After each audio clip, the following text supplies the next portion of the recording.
各位同學、各位家長，大家好啊！歡迎大家嚟到我哋嶺南 Live 嚟到睇呢個應用教育文憑嘅介紹啦。咁我係呢個課程嘅課程主任，我姓陸嘅。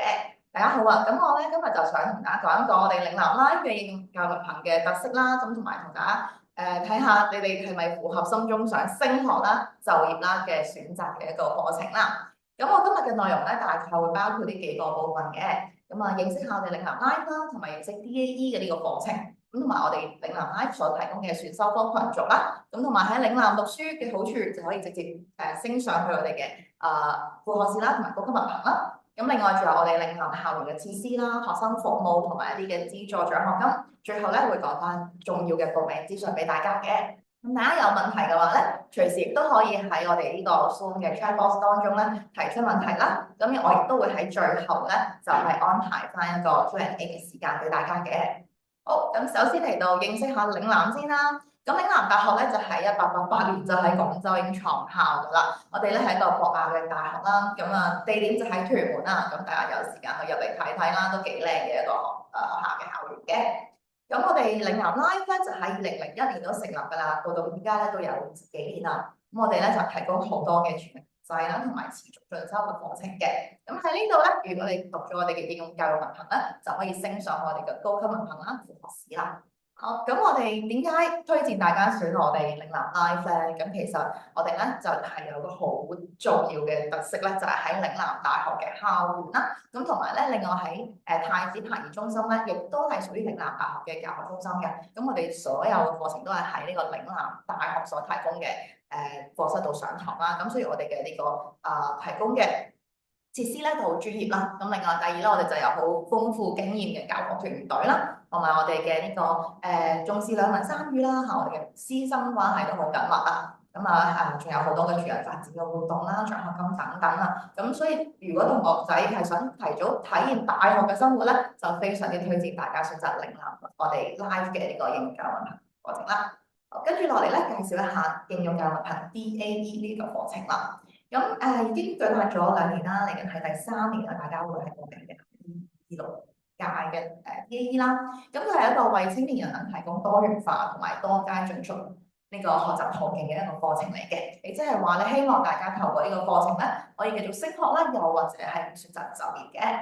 咁同學可能會諗，哎呀，我讀多1年書，幾時先可以讀到大學啊？咁樣啦嚇。咁其實咧，我哋睇翻呢幅圖啦，我哋下低最下低咧就係香港中學文憑考試啦，就係 DSE 啦。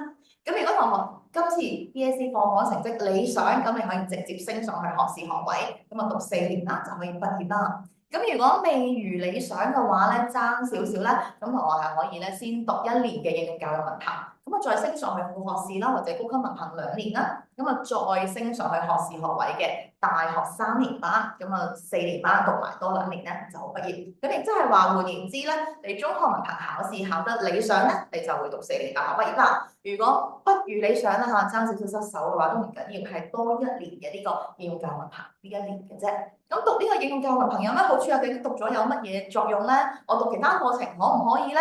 咁呢度我都要強調一下啦，因為應用教育文憑咧係受我哋香港政府咧香港中學文憑考試嘅考評局認可咧，佢係相當於咧俾你攞到一個5科嘅第2級嘅成績嘅呢個程度㗎。咁同埋都有呢個資歷架構下邊咧第3級嘅呢個課程嘅認可嘅。咁所以同學仔咧，如果係讀應用教育文憑嘅話咧，係可以攞到呢2個資歷啦，再去升學或者係投身你想投身嘅呢個職業嘅範疇咧，都係非常之好嘅，因為佢有認受性啦嚇。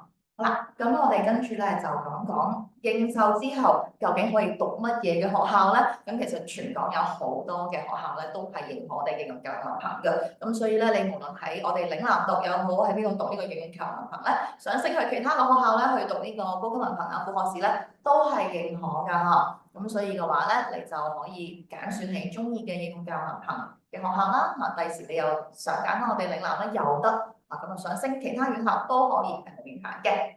咁如果你話我數學科都想合格嘅話咧，咁可以喺我哋呢個應用教育文憑當中咧揀選多一科延伸數學咧，咁就可以獲得咧5條2當中仲包括埋數學嘅合格嘅。好啦，咁所以我哋應用教育文憑嘅課程目標咧就係鼓勵大家咧終身學習啦，咁同埋回應社會嘅需要，同埋得到一個認可嘅學歷，同埋加強你嘅學習動機同埋未來嘅發展啦。跟住落嚟咧，我講講應用教育文憑嘅呢個課程結構啦。咁喺我哋嶺南 Live 咧，我哋會提供嘅課程結構就係你見到嘅 PowerPoint 上面呢個顯示啦。首先有3科嘅必修科嘅，包括有中國語文、英國語文同埋數學科。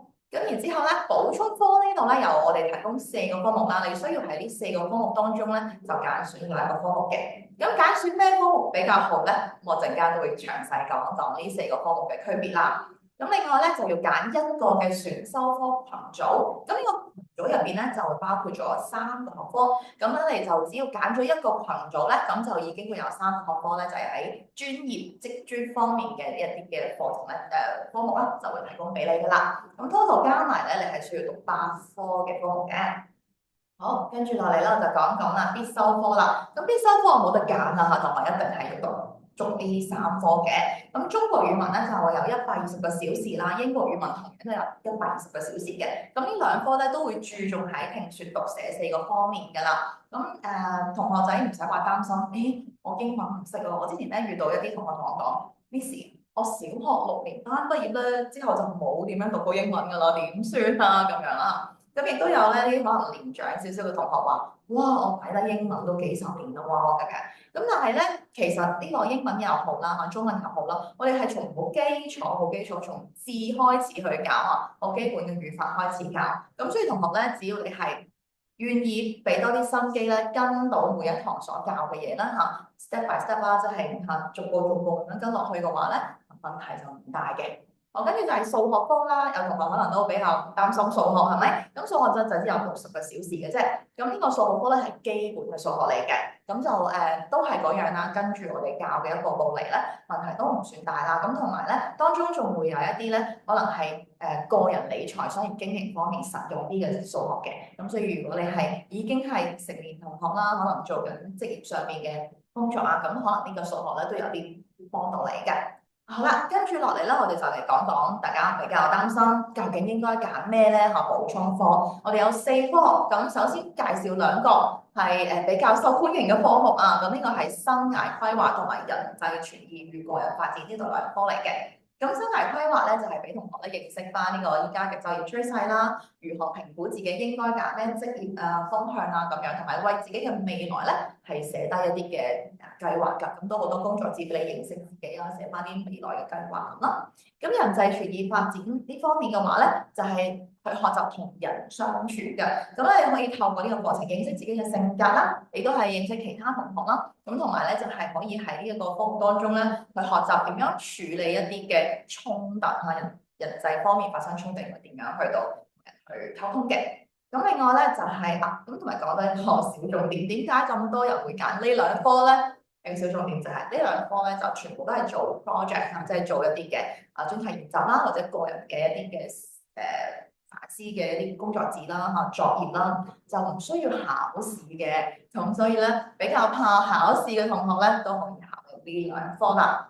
跟住落嚟咧就係數碼公民同埋延伸數學啦。咁數碼公民科咧係大家可能都比較熟悉㗎啦。平時如果你用開電話係咪都會知道咧點樣要小心一啲疾防片啊等等。咁呢個數碼公民咧係比較貼近生活啦，咁俾你教你點樣用電話去拍片啦、剪片啦，咁同埋一啲嘅數碼安全方面嘅知識啦，亦都會有小組討論啊、專題報告呢啲嘅。咁呢一科咧係需要有個期末考試啦。咁另外就係延伸數學啦。如果同學係想喺呢一個應用教育文憑當中攞埋數學嘅一個合格嘅認證啦，即係2級嘅資歷嘅話咧，就要揀選呢個延伸數學。不過咧，延伸數學又真係比基礎數學咧要深一啲嘅嚇。咁所以呢個同學都要衡量翻自己嘅呢個數學方面嘅能力啦。咁可唔可以應付多一科嘅數學咁嘅，先去揀選呢科啊？小心揀選。即係如果你 DSE 嘅數學咧，你覺得其實爭啲嘅啫嚇，即係失手嘅啫，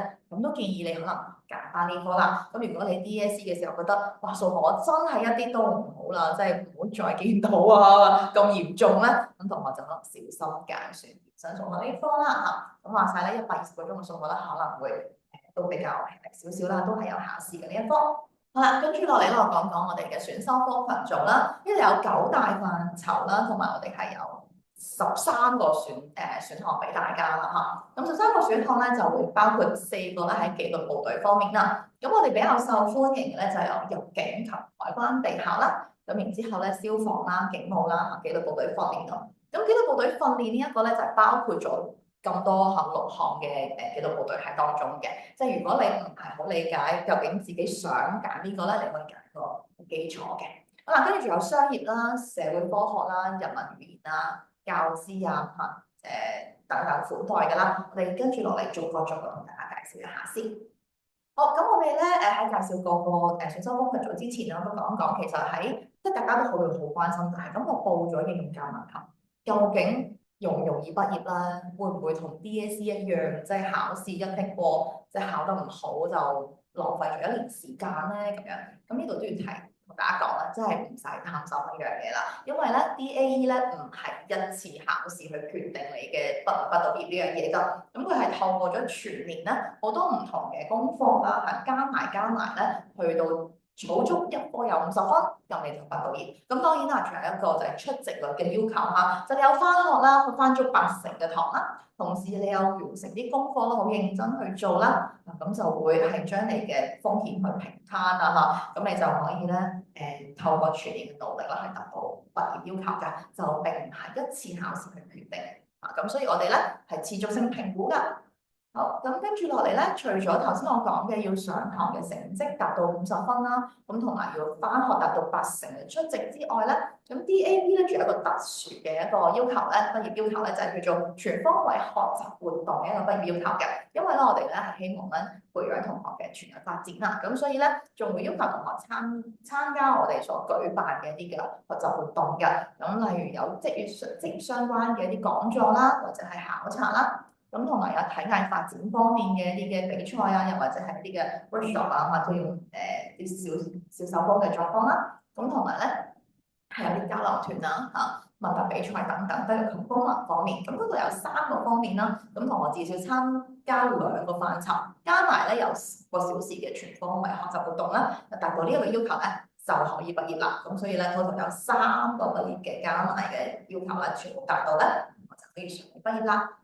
咁其實呢個全方位學習活動咧，係好多同學好中意參加嘅。我哋要求係10個小時啦，有啲同學咧1個學期已經去玩咗成30幾個小時啦。咁因為好多活動都基本上係免費咁啊，可以認識社會，又可以認識好多嘅之前唔知道嘅一啲嘅知識啦，咁可以玩好多體藝嘅活動啦，咁係非常之好玩嘅咯。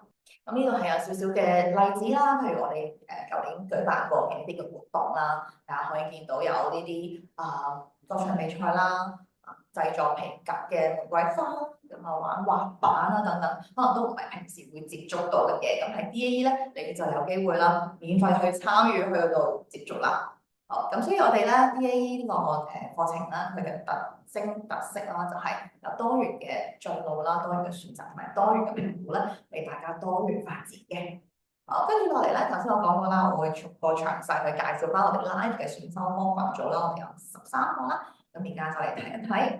咁首先我哋比較受歡迎嘅咧係運動及體適能培訓呢一個課程嘅。咁因為呢個選修群組咧，佢係可以用到我哋好多嘅大學當中嘅設施啦，咁譬如運動場啊、gym room 啊，咁我去到鍛鍊體能啦，好多同學都好中意玩呢啲啊嚇，咁會揀呢一個科目啦。咁當中包括3個選修科目嘅，咁包括有健康及體適能基礎概論啦、運動及重量訓練同埋運動創傷預防及處理。咁喺呢3個科目當中咧，同學係可以學到一啲基礎嘅運動科學方面嘅理論知識啦。咁就唔係淨係原來打波啊，去做下 gym 啊，究竟點樣做咧？當中有好多理論話俾你聽嘅。咁同埋讀完呢科咧，我哋都好多同學繼續學上去升上我哋嘅高級文憑，繼續學運動科嘅。好啦，咁跟住咧係紀律部隊訓練啦，頭先都有講過有3個相關嘅科目嘅，呢個係選修科嘅呢個群組咧，仲有3個相關嘅，咁有警務及懲教啦、消防及救護同埋入境及海關啦，咁再加埋一個紀律部隊訓練，我哋都有4個咧係紀律部隊相關嘅呢個選修科群組。咁喺呢個選修科群組當中咧，都會包含有3個選修科，咁一定都會有體能訓練啦，咁亦都會有呢個面試方面幫你去模擬啦，咁同埋有一個咧就係你所選擇嘅嗰個紀律部隊嘅。知識及處境方面啦。咁當然啦，頭先我講過啦，即係如果你覺得，哎呀，我都唔知揀邊一個去第時去投考好喎，咁你就可以揀紀律部隊呢一個啦，咁就可以大包圍啊，咩都了解下嘅。咁咧，我哋嘅所有嘅嶺南同學咧，都係可以咧使用嶺南大學嘅健身室啊、體育館啊、運動場呢啲設施去提高你嘅體能啦。咁所以呢一個咧係學生價啊，非常之便宜啊。咁我依家都有同學放緊暑假，佢都會翻嚟做 gym 啊咁樣。咁所以如果你係想投考紀律部隊咧，一定要提升體能嘅話咧，可以考慮呢一樣嘢啦嚇。好，跟住落嚟咧就係我哋都頗受歡迎嘅市場學方面嘅，係一個市場學及工商管理嘅科目。咁呢一個選修科群組咧，由於都知啦，香港一定係商業社會啦，咁想繼續升上去啊、升學咧，都係好方便嘅呢個選修科群組。咁當中我哋包括咗工商管理入面好基礎嘅3個科目啦，例如會計學概論啦、人力資源管理啦，同埋市場營銷呢3個科目。咁同學可以透過呢啲基本嘅科目咧，去了解自己適唔適合繼續升學呢方面啦。又或者係可以喺升學之前啊，就已經係了解咗啲基本知識，升上去嘅話咧，係打好嘅基礎㗎。好，然後咧係幼兒教育嘅呢個選修科群組啊，咁啊我有同學可能中意小朋友係咪？咁可以選擇呢一科啦，喺呢一科當中咧去學3個選修科目啦，包括有幼兒成長與發展啦、幼兒教育概論同埋幼兒教學法嘅。咁喺呢3個科目當中咧，可以明白嬰幼兒係唔同階段嘅成長需求啦，咁同埋一啲教學嘅基礎理論，同埋仲可以自己親手設計一啲嘅幼兒嘅遊戲啊、一啲教材啊咁樣嘅，同埋啲同學咧整到好靚嘅，係有扭蛋機啊等等啦，發揮佢哋嘅想像力㗎。好，跟住咧就都好受歡迎啲科咧，就係活用心理學啊。咁現代人啦，壓力大啦嚇，咁亦都開始即係知道要認識自己嘅心理係咪健康啦。越嚟越多同學咧會有興趣揀呢個活用心理學嘅選修科群組。咁當中包括有3個選修科啦，有基礎心理學、成長與發展心理學同埋輔導學入部。咁基礎心理學咧就有了解唔同嘅心理學派啦，知道呢一啲唔同嘅心理學派嘅人對心理方面嘅分析嘅啲基礎知識、基礎理論啦。咁另外成長與發展心理學你就去了解到一個人命階段當中嘅心理變化啦。咁最後咧仲有輔導學入門，可以令同學咧實際咧試下操作點樣去同人傾偈去輔導嘅。好，跟住咧，如果同學咧對呢個異國文化有興趣咧，我哋有2個選修科群組俾大家揀嘅，一個係日語及日本文化啦，咁另外一個係韓語及韓國潮流文化嘅。咁呢2個選修科群組咧，都會係針對翻基礎嘅語言啦，有2科，咁譬如日文就有初級日語同埋1、2啦，咁韓文當中都係有初級韓文1、2嘅。咁另外咧，日文有日本文化入門啦，咁韓文當中都有潮流韓國文化咁樣嘅。咁呢2個選修科群組咧，都旨在大家可以了解到你中意嘅嗰個國家嘅文化啦，同埋基本嘅嗰個國家嘅語言啦，咁可以掌握到繪畫、聆聽、書寫嘅基礎力啦，咁為你第時打好呢個升學就業嘅呢個基礎啦。當然啦，有同學咧，我哋甚至係讀完呢個選修群組之後咧，就去咗 working holiday 去咗日本啦，去到即係用到呢啲知識嘅，咁啊非常好嘅。亦都有同學去韓國繼續咧進修韓文嘅。跟住咧就係呢個多媒體廣告設計啦。依家咧大家都好識得用電話啦，係咪？都好中意製作一啲嘅短片啦，好興啦，做一啲 KOL 啦。咁所以咧，如果你想學習更加咧即係打好你嘅堅實嘅基礎咧，去學習呢啲設計嘅專業嘅軟件同埋專業嘅網站製作咧，我哋就會推介呢一個選修科分組俾你啦。咁呢個當中咧，你可以咧去學習而家嘅喺行業經常用到嘅軟件啦。咁同埋咧，掌握到一個專業嘅知識啦，為你未來嘅升學咧，同埋你去製作一啲更加好嘅片啦嚇，咁都可以係打好基礎嘅。好，同我哋介紹呢個係西式廚藝啦。咁同學咧，如果你中意煮嘢食啦，咁我哋就推薦呢一個選修科群組俾你啦。咁我哋呢個選修科群組咧係同香港西廚學院合作嘅。咁同學咧係喺上選修科嘅時候咧，就會去到佢哋嘅學院嗰度啦，喺佢哋嘅真實嘅廚房啦，同埋真實嘅餐廳嚇，真係有街外嘅客嚟食㗎。咁你哋可以去試下煮嘢食俾人啦，同埋去服務人哋啦。咁仲有呢個西式甜品嘅烘焙嘅。好啦，咁介紹完我哋嘅呢個選修科群組啦，咁大家讀完啦，係咪？總會想下一步嘅。咁我哋咧喺學校咧就會有呢個嶺南 IVE 咧就會有直接取錄計劃嘅。咁大家咧讀完畢業就可以升上我哋嘅副學士啦或者高級文憑啦，我哋係一條龍嘅升學銜接安排嘅。咁喺呢個升學嘅過程咧，你係豁免面試啦、豁免報名費啦、優先取錄嘅，咁你可以安心學習，只要畢業咧就可以升上嚟㗎啦。咁我哋咧都講一講我哋嶺南 Live 嘅副學士同埋高級文憑有咩可以揀啦。咁副學士方面咧就有人文學科咧就有歷史專業嘅，咁另外有商學啦就係工商管理，同埋社會科學係心理學嘅專業嘅。咁另外咧就係高級文憑方面咧就有一個係運動教練及領袖學嘅高級文憑㗎。咁我咧往往都會存在一個疑問，就會問我啦，我哋有成13個選修科群組，但係升上副學士高級文憑咧，只有4個可以揀嘅話，如果我讀日文，我仲可唔可以揀運動咧？我讀韓文，我又可唔可以揀工商管理咧？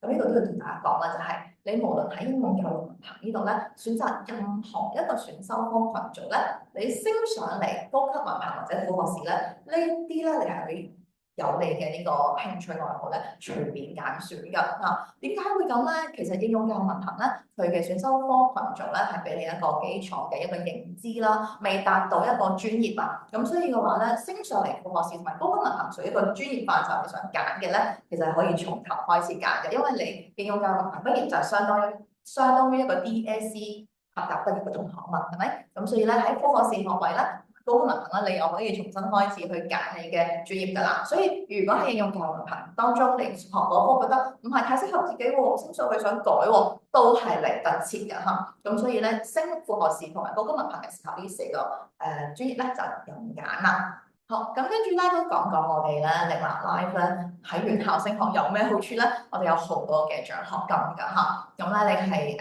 從基本嘅獎學金落去。升學獎學金啦嚇，有2000蚊啦。如果你成績又好好嘅話咧，可以累積去到200蚊都有㗎嚇。咁所以咧就睇下同學咧，如果係成績好嘅話，我哋會再加碼有嗰度嘅獎學金。好，跟住落嚟咧，我就介紹一下我哋嘅校園嘅設施啦。呢個都係我哋非常之引以為豪嘅，因為同學可以就係喺嶺南 Live 咧就可以體驗到大學嘅生活㗎。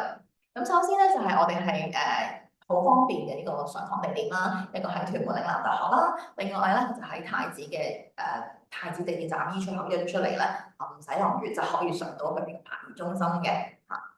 好，咁我哋嚟睇睇大學校園呢邊啦，嶺南大學校園呢邊啦。咁我哋咧就喺左下角呢一個咧叫做劉仲顯立呢度上堂嘅，住喺呢度上堂嘅。但係成個校園咧都係有同學咧去到探索㗎啦嚇。譬如我哋咧，嶺南 Live 係會同嶺南大學一齊咧去參與呢個佢哋嘅Sports Day 啦，即係運動日嘅嚇。咁我哋嶺南 Live 咧啱啱過去呢一年咧係攞咗總冠軍㗎嚇，我哋嘅同學非常之犀利㗎嘛，係同學啦。咁跟住咧，平時喺校園度咧都會有好多嘅，譬如你睇到右下角啦，有啲音樂表演啦等等，我啲同學咧亦都會參加啲 dance 啊，去參與佢哋嘅活動咁樣嘅。跟住咧就係運動嘅設施啦，呢個如果你係有興趣，頭先講過你有興趣報你嘅運動科，又或者呢個紀律部隊訓練方面嘅咧，都係可以即係盡量利用呢啲啦。咁當然啦，就算你唔係呢啲科目啊，我其他科目嘅同學咧都會去打下羽毛球啊，運動下游下水咁樣嘅，係所有我哋嶺南 Live 嘅同學都可以運用到呢啲嘅運動設施嘅嚇。好，跟住我哋嘅課室啦，咁你會見到有左上角嗰個係有科嘅專業嘅課室啦，咁右上角就係一般同學使用嘅課室啦，左下角咧係會喺太子使用嘅課室，咁右下角咧就係有陣時有啲大嘅專業嘅一啲嘅講座咧，會喺嗰種禮堂度舉辦啦。好啦，咁我哋 Live 仲有好多學習資源中心㗎，咁會有學習資源中心啦、語言自學中心啦、學習嘅休息室啦等等，俾大家去使用啦。另外啦，餐飲方面啊，咁嶺南咧就會有學生嘅飯堂啦，亦都有中式餐廳啦，等你唔使離開學校好遠咧就有得食。咁離開學校當然附近都有好多商場同餐廳都唔使擔心嘅。好，咁跟住落嚟講下呢個我哋嘅學生服務、學生支援方面啦。咁我哋嶺南 Live 咧，除咗係喺即同學喺呢度可以參加到大學所舉辦嘅活動之外咧，我哋嶺南 Live 自己都會舉辦好多個活動㗎。咁真係咧，你想參加活動，日日都有活動參加嚇。咁我哋有一啲譬如生日啊、球類比賽啊、歌唱比賽等等啦，一般每年都會舉辦嘅。咁我哋咧又除咗課外活動之外啦，我哋仲有啲同學會，即同學可以自己咧，好似學生會咁樣啦，去組織一啲嘅活動俾你嘅同學啦。咁同埋我哋有學生支援服務啦，輔導老師啦，可以同你傾偈。咁呢個係我哋舊年搞嘅迎新日營啦，同係全日好多活動，係由朝到晚，咁有好多嘅集體活動啦，認識唔同嘅課程嘅同學啦。因為呢個迎新日營咧，我哋 live 嘅日營嚟嘅，亦即係你會同我哋個公民堂啦、副學士嘅同學啦，都會一齊玩嘅，咁認識多啲同學，開闊你嘅眼界啦。咁呢度咧有啲舉例啦，呢啲戶外嘅活動啦，例如直立板啊、獨木舟啊，同埋潛水訓練啦，有同學有興趣攞個潛水基礎嘅牌咧，可以報呢個班啦。咁跟住仲有啲急救證書嘅課程啦，都係幾好嘅。好多時候咧係需要呢個課程，我自己都有參加呢個課程啊嚇。生活當中多一啲嘅技能啦，係仲會有好處嘅。好，跟住仲有啲大家中意運動嘅同學咧，可以參加啲嘅歷奇啊，或者係攀登證書課程等等啦。咁我哋紀律部隊訓練方面，同學話咧都會有呢啲同我哋同警隊啦，同呢個懲教啦、消防啦等等合作嘅一啲嘅計劃。咁呢個其中一個嚟嘅水警學長計劃嚟嘅。咁我哋仲有海外嘅服務遊學團啦，呢通常係暑假嘅時候啦。大家會睇到舊年咧，我哋去咗首爾嘅。好，咁跟住落嚟咧就講講政府嘅資助同埋獎學金啦。